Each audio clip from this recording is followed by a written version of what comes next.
Well, let's go to something completely different. Ariel, new release Greubel Forsey Nano Foudroyante EWT watch. What do all those words mean? Greubel Forsey, I know. Nano Foudroyante EWT watch. Do explain. Yeah. So EWT is a new term from Greubel Forsey. At least I haven't seen it before. It stands for experimental watch technology, and that sort of, I think, also translates into don't have too much expectations for what this thing actually does. This might break. The first thing is, I guess they're trying to make a small, simple watch. Someone said, "Hey guys, your watches are too big and too complicated looking," and you know what? I can see that about certain Greubel Forseys. We're talking about watches until recently were like, I don't know, 45, 46 millimeters wide. They had the tumor. Remember that?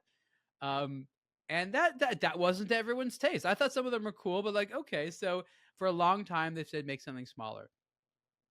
What they did is they created something which is weird. So a Foudroyante is essentially born from chronographs and allows you to have a more precise measurement of time. So when you stop the chronograph, rather than seeing it's 3 seconds, you can see that it's 3.1 seconds, and this one goes down to 1/6 of a second because it's a 3 hertz. If it's a 4 hertz, you can do 1/8 of a second. If it's a 5 hertz, you can do 1/10 of a second, and so forth.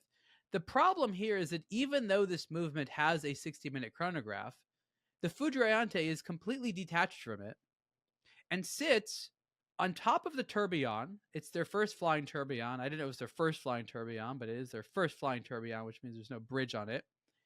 And this has been done in some other watches, but it's geared such that even though it's turning on the tourbillon cage in sort of in this asymmetric position on the side, it always looks upright, right? So this is just a gearing trick. And what you would see, even if the chronograph isn't running, is all these spinning hands. You got the tourbillon spinning it once each 60 seconds. Then you have the Foudroyante hand going really, really fast. Now, they claim that this Foudroyante is almost twice as small as the next smallest Foudroyante, which is where the nano part comes from. And they also say that, like, oh, it's very exciting because it uses less power. But, and maybe this is because the movement's so small, the entire watch only has a power reserve of 24 hours. So it's weird that the Foudroyante operates all the time, not related, it's not connected to the chronograph. That's why it uses so much power. It's just to sort of like look animated and fun. And then to sort of explain all that, they're like, yeah, but it's experimental. Okay, it's still 465,000 Swiss francs. And that's the Greubel Forsey Nano Foudroyante EWT. Excellent. Well, let's give it a vote on a count of 3. Is it a hit, a miss, or a maybe? 1, 2, 3, go. Miss, maybe, maybes, misses. No hits. Ariel, you gave it a maybe in conclusion. I mean, look, it's going to be well finished. Greubel Forsey always has that. It's going to have a lot of twirly spinny things, and I love twirly spinny things. You know, and it would be cool, but similar with the Patek, I would never buy it. Don't have that kind of money, and if I did, I wouldn't be buying an EWT. So like cool in principle, not amazingly pretty. It's supposed to be simple by design. There's some buyer out there for it. But it looks harder to sell than the Biver watches. And the Biver watches are cool, but it's sort of like simple, but also super expensive. And I guess there's a market for that. But again, they're making 11 pieces. Maybe they have it. Maybe I just wonder if the next time around it's still going to say EWT, or are they going to exit that part of the phase and, I don't know, give it more power reserve? David?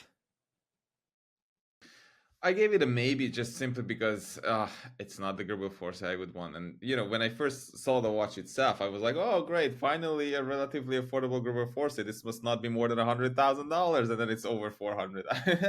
Obviously, it has to have some crazy complications and it will be beautifully finished and all the rest of it internally. So I've been a long-term fan of Greubel Forsey for its complications and its executions. It's just not even in the top 5 of their watches that I would get. Guy, do you have a favourite Greubel Forsey?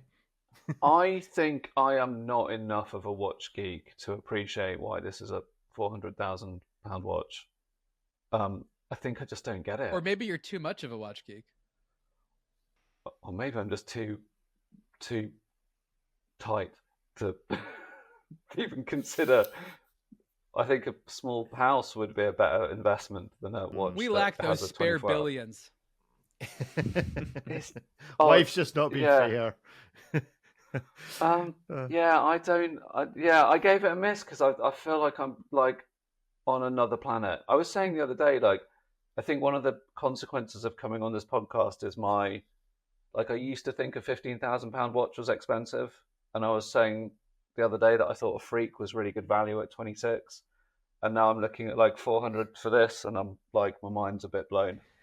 Yeah, it's a phase we all go through. Suddenly, you think, 300 quid for a watch? What are you talking about? That's really expensive. And then eventually you reach a stage in life. Yeah, if I had a spare $500,000, of course, this is what I'd prioritise to buy. Ripley? I said it's a maybe. I'm a massive fan of Greubel Forsey. They're probably one of my favorite manufacturers. Everything they do is objectively lovely, like beautifully finished, expertly crafted, cool complications. But like David said, this is not within my top 5 Greubel Forsey to own. If I did have, unearthed that briefcase full of the spare millions that I had just forgot I had and buried while drunk one evening or something like that, this isn't the one I'd be getting.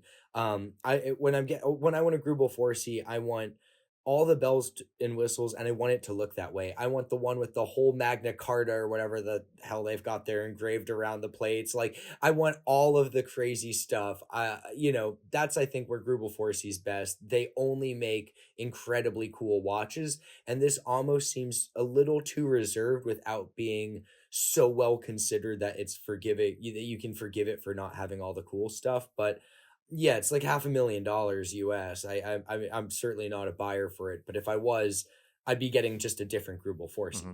Right, well, I'm now going to ruin it. Nobody gave it a hit, so I'm not really ruining it for you. But you will see on this particular image, if you're tuned into a Blog to Watch Weekly Live or the main A Blog to Watch channel later in the week, you will see that the arrow that is the running tourbillon, and it goes round once every 60 seconds, is currently at the tourbillon placed at about 5 past. You will see that the running seconds, which is on the bottom left, has its own individual dial, is at about 35 past. And if I switch to the Greubel Forsey YouTube channel and stop sharing... now I'm getting curious, because I was also wondering, I was like, do these tell different seconds? Yeah, so one is... this is the problem. So here is the great big... let me get it like that, and I'll play this video. It has Greubel Forsey's you had it on the exact YouTube spot channel. too. Nice and prepared. Yeah. Can we just take a moment to just appreciate the fact that hand had that little wee running seconds hand has a nice domed cap over the center. Like, this is exactly what I'm talking about. This holds up so well under macro. Like, this is a beautiful watch. Regardless it doesn't of whether line or not up I though. like It doesn't line up with the marker. It doesn't. I was going to say that it looks. We'll see from the video as to whether this is a direct. It's not a ticking hand. It's not a ticking hand or anything. No. Just watch. Okay, just watch. We're waiting. This is Greubel Forsey's YouTube channel. This video has only had. It's only had 18 views, most of which I think have been me. If everybody bought one, they'd be sold out. every viewer. So what? Now it's only a short clip within a bigger video. So watch the discordant way in which the running seconds hand ticks at a completely different location than the tourbillon running seconds. So there you go. You can see the little red arrow is moving around. The little red arrow on the tourbillon's currently at 25 past, while the running second is at 5.2. That's just not right. Why are those two things not lined up?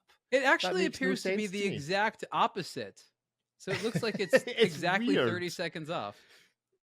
Yeah, so I don't know. Why would you do that? Why would you do that? The other thing is, that's crazy. I think if you're going to look at the design, there's a random red 20, and the 15-minute marker is like totally weird. I thought it was the date at first. I thought it was a sideways date. If there isn't a random red something, it's not a watch. Come on. But there's also a random red thing at the top. I think this is also filmed from a slightly strange angle. It's not filmed directly top down, so some stuff looks like it doesn't line Is up. this filmed or is it? I think this might be CGI.